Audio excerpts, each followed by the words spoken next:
বাণিজ্যিক দিক থেকে উন্নয়নে একাধিক পদক্ষেপ গ্রহণ করছে রাজ্য সরকার এবং কেন্দ্রীয় সরকার।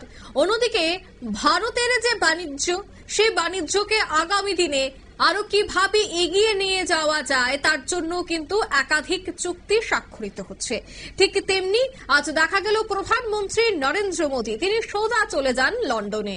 আর লন্ডনে গিয়ে প্রথমে তিনি ভারতীয় অভিবাসীদের সাথে তিনি দেখা করেন। তারপর কিন্তু ব্রিটেন সফরের যে মূল লক্ষ্য সে কথা জানা গেছে। যদিও বাণিজ্য চুক্তি স্বাক্ষরই হচ্ছে এই সফরের মূল লক্ষ্য।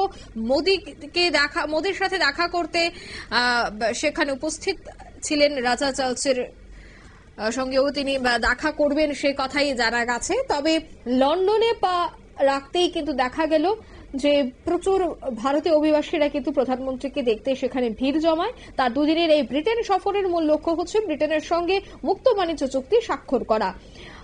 বুধবার রাতেই প্রধানমন্ত্রীকে বিমানবন্দরে স্বাগত জানান ইন্দো প্যাসিফিকের দায়িত্বে থাকা ব্রিটেনের বিদেশ মন্ত্রকের প্রতিমন্ত্রী ক্যাথরিন ওয়েস্ট, ব্রিটেনের নিযুক্ত ভারতীয় হাইকমিশনার বিক্রম দোরসাইস্বামী এবং নয়াদিল্লির ব্রিটিশ হাইকমিশনার লিন্ডি ক্যাম্ব্রেন। লন্ডনে পৌঁছানোর পর মোদীকে উৎসাহীভাবে স্বাগত জানান সে দেশে বসবাসকারী প্রবাসী ভারতীয়রা।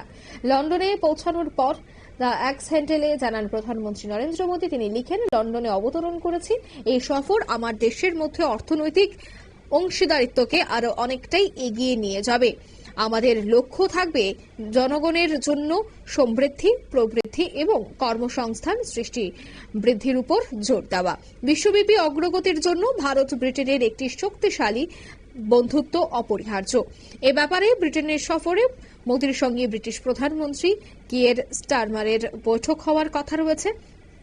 লন্ডনে ব্রিটেনের প্রধানমন্ত্রী বাসভবনে চ্যাকার্সে আমন্ত্রণ জানানো হয়েছে প্রধানমন্ত্রী মোদীকে। সেই সঙ্গে রাজা তৃতীয় চার্লসের সঙ্গেও দেখা করার কথা রয়েছে মোদীর।